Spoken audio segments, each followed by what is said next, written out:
Love Serye TV. Miserable proposal to my ex. Tunghayan na po natin ang huling yugto ng ating kwento. It's been days after kong malaman na buhay na talaga si Gio. I was hesitant to tell it to my parents pero kalaunan ay nagawa ko ring sabihin. They are both shocked and confused pero agad namang nawalan yun nang magsimula na magkwento si Gio. Even his friends were shocked except the other one. I forgot its name. Nakakalimuting tao kasi ako. Nasa bahay kami ngayon. He's playing with Shai na ilang araw nang hindi pumapasok. Kasi gusto niya daw makasama si Gio. She doesn't want to go home one day knowing Gio isn't around. Naawa ako sa anak ko nang dahil doon. Daddy! Daddy! You'll never leave us again, di po ba? Please keep your promise or else po I'll be very very mad. Sabi nito at umaktong galit na galit ang mukha. Both Gio and I chuckled. Sometimes my baby acts childish but it's okay. Since she's still in her childhood days. Gusto kong enjoy niya yung childhood days niya. Dumating si Dayla dala-dala ang gadgets nito. Hindi nito pinapansin si Gio. Maybe he wanted some space to think. Kailangan niya pa ng oras since na-trauma siya pagkatapos malamang patay si Gio. Sa yateng sumabog na hindi naman nangyari. Lumapit ako kay Dayla. Why not talking to your father? Baka magtampo si papa mo sa'yo. Pagkausap ko. He didn't listen, instead, he stood up and left us. It's okay, I'll handle it. Sabi niya at sinundan si Dayla na umakyat sa kwarto. I sighed saka pinuntahan si Shai para laruin nang hindi ito sumunod sa itaas. I knock on my son's door. Ilang minuto ang tinagal nito bago yun bumukas. Can I talk to you? I asked. What do you want? He said. He seemed cold. Nakikita ko yung sarili ko sa kanya. Anak ko nga siya. I'm sorry kung hindi agad nagpakita si Papa. I said. I kneeled in front of him. What are you doing po? Nabasag ang boses nito nang sabihin niya yon. Forgive me my son. I didn't do my job properly. I'm sorry if you have to believe those lies.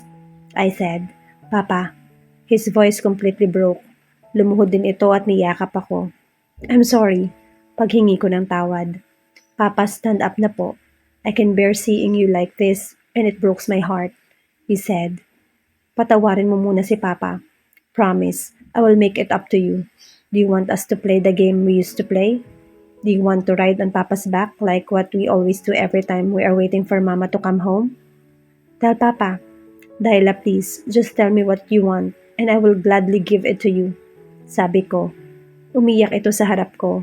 Please, don't leave us again. Please don't lie. And don't die like that, Papa. Masakit po.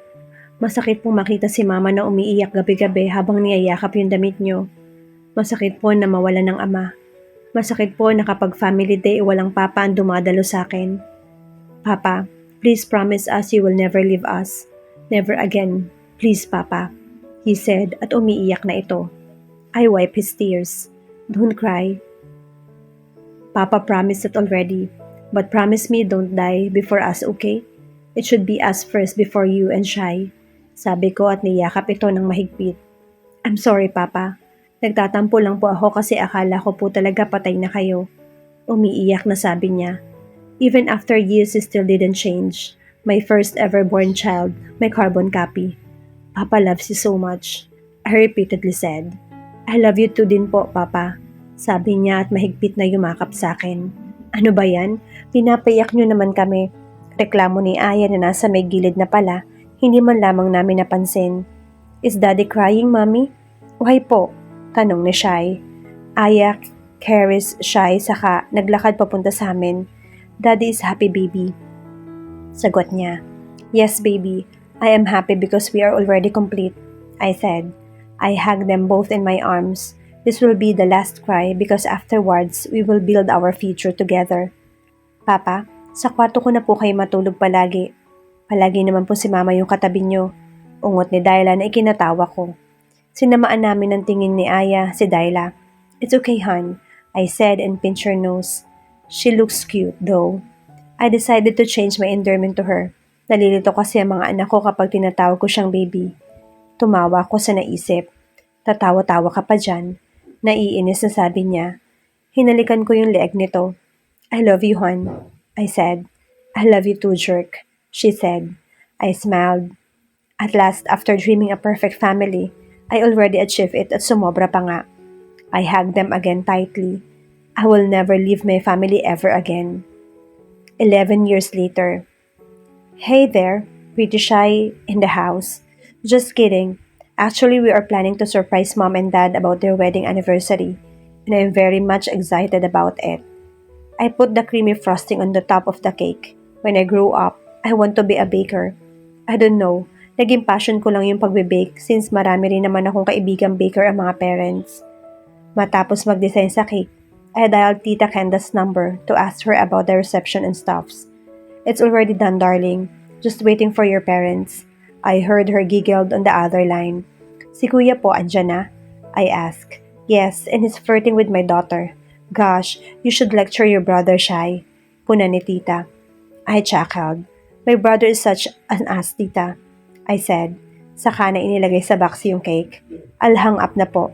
See you there. I said. Sinet aside ko na muna yung cake para makapagbihes. Wala pa sila mami since nasa company building sila at nagtatrabaho. Kikidnapin namin silang dalawa saka naman sila dadalhin sa reception kung saan gaganapin ang event. I can't wait to see their reaction. Mad? Mad? I called. Tumakbo naman agad si Mad patungo sa akin while is on his earphone. Mad? Son? I repeat. Son and Mad are identical twins. Akala ko nga hindi na magkakaanak si Mami. Pero siguro, bless siya masyado kay God, kaya biniyayaan ulit kami na makukulit na kapatid. Son, Ate Shai is calling you. Ani Mad at si Nico ang kambal. 10 years old na silang dalawa. 6 years ang gap namin. What? He asked. You want to call mom? I asked crossing my arms in front of my chest. Ibinaba nito ang earphones at saka nilagay sa mesa. Go, change, may pupuntahan tayo. You two behave, okay? I said. Rest assured, ate. Nakangiting sabi ni Mad. Good, I said. Saka na nagtungo sa kwarto ko para magbihes. Nasa kalagitnaan ako, nagpapalagay ng maskara nang biglang tumunog ang cellphone ko. I reached for my phone saka na sinagot yung tawag. I heard Via, said the other line. What? I said. I put it on a loudspeaker para hindi mahirapan. Have you heard about the news? She said. Anong news? Sorry, busy ako, not in the mood to entertain social media. I said, whatever. Joke, I just want to inform you na nag-tweet si President tungkol sa may crush daw siya sa room na masungit. Sabi niya. Tapos? I said, tumaas yung kilay ko kahit na hindi naman nakikita. Haler, alam ko naman ikaw lang masungit sa kanya since naiinis ka sa presensya niya. Oh my God, you're so a lucky girl. Tiling sabi nito. Yuck, as if naman magkakagusto ko sa asungot na yon. Duh, he's not my type. Ni hindi niya nga naaabutan yung standards ko. I said, Asus, choosy ka pa, Shai ha? Sige, I'll hang up. See you na sa reception. I said, Oo na, bring gifts kung hindi kita papapasukin. Ani ko, Yes ma'am, she said and the line went dead. Matapos makapagbihis, I decided to scroll on my social media accounts. Inuna ko yung Facebook at Instagram saka nagtungo sa Twitter. Marami akong notification doon kaya naman binuksan ko ang inbox saka chinek kung ano yon. Candy mention her. I rolled my eyes, some of my classmates are mentioning my names. Tiningnan ko yung mismong post. I have a crush on someone who's masungit. Kindly mention her. Shut up, jerk. Pagkakita ko sa tweet ay agad kong in-off yung phone ko. Nakakainis na lalaking yon. Nang matapos magbihis ay nagdesisyon na akong umalis kasama si Mad at Son. Ate, I saw someone outside. He said daw na kuya ordered him para sunduin tayo. Sabi niya. Agad na tumaas yung kilay ko. At sino naman ang pinapapunta niya rito? Lumabas ako para tingnan kung sino yon. At agad na umakyat yung dugo sa ulo ko. What the hell are you doing here, jerk? Bungad ko. Hey pretty, your kuya contacted me. Ako na raw ang susundo sa inyo. Sabi niya at nag-flash yung killer smile. I rolled my eyes. No thanks, I said. Saka ako pumasok at padabog na kinuha yung cake sa counter. Nakapagbihis na ang kambal kaya naman ay tinawag ko na sila para umalis. Akmang papara ko ng taxi na mapagtantong walang pumapasok na taxi rito. Kasi private village to. Napa-facepalm na lang ako. Damn, I really have to deal with this jerk.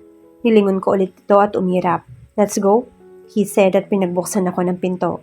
Pumasok naman ako at kinandong ang box ng cake sa binte. Ilang minutes pa bago kami aabot roon, ay magsisimula ulit ako mag-Twitter. Gray mentioned you on his tweet. I'm picking her up. Pretty shy. Nanlaki yung mata ko na makita ko yung tweet niya. Naiinis ko na tiningnan siya pero agad ding inalis nung tinaasan niya ako ng kilay. This jerk, he's getting into my nerves. Nagreply ako sa post niya. Gago. Go. Gago mo, Gray. You're such an ass. Fuck you. Inoff ko ulit yung phone. Nakita ko rin nag-comment si kuya pero hindi ko na pinansin. Pareho lang silang dalawa. Nakakainis. I crossed my arms saka na hinintay na mag-stop yung sasakyan niya sa parking space ng reception, which is Teta Kinda's hotel. Na mag-stop ang kotse niya, mabilisan kong binuksan yung pinto dahil alam kong pagbubuksan niya ako, bahala siya sa buhay niya. I flipped my hair. Saka na nagmalamodel na naglakad papasok sa hotel. Ate, why are you in a hurry po? Son asked nang magpantay yung lakad namin. Baka kasi mali tayo, Maddie. Tita, might get mad, sabi ko na lang. Kausap naman ni Grace si Son na busy sa gadgets nito.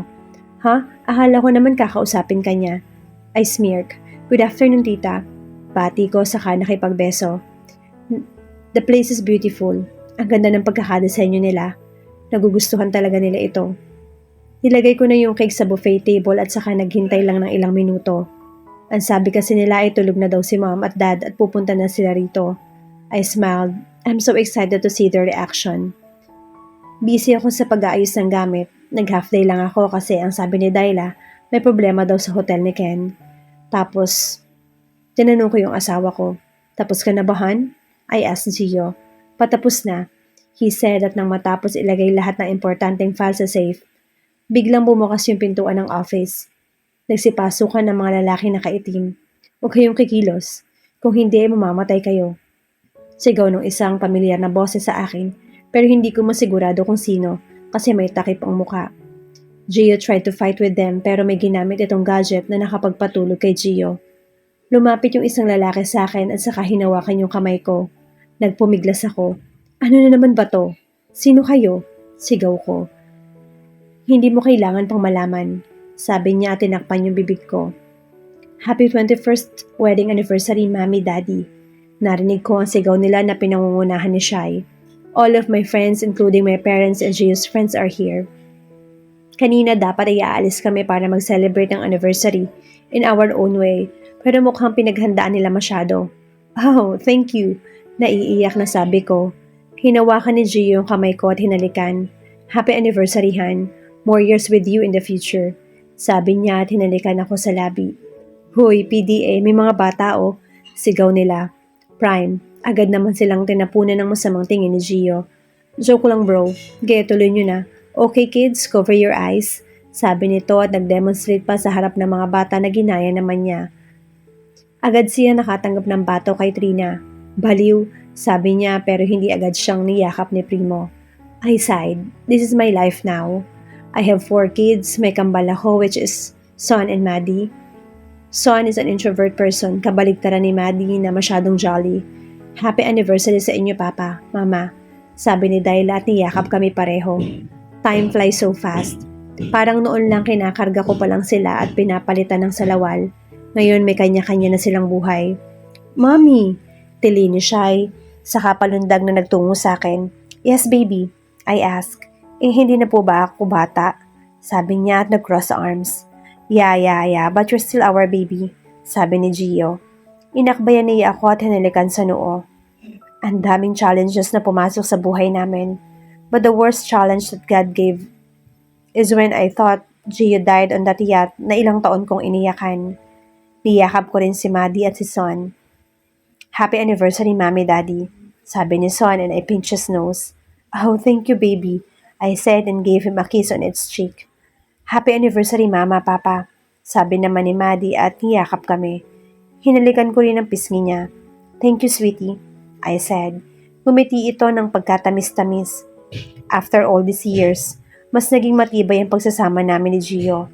Nagpakasal kami ulit. But we are still celebrating the date kung kailan muna kami unang ikinasal. I smiled. Naging maayos na rin yung pamumuhay namin. We have a steady business and a big house. Marami kaming memories na ginawa sa bahay na yon at madadagdagan pa ngayon. I felt Gio planted a soft kiss on my temple. I love you, hon, he said. I love you too, I said and gave him a kiss on his lips. Maybe coming back in the Philippines and working on that prostitution was a good decision. Kasi kung hindi nangyari ang lahat ng yon, I don't know what will happen to us in the future. I am Aya Valencia together with my heartless husband is now signing off. Thank you and I hope you enjoy reading this love story.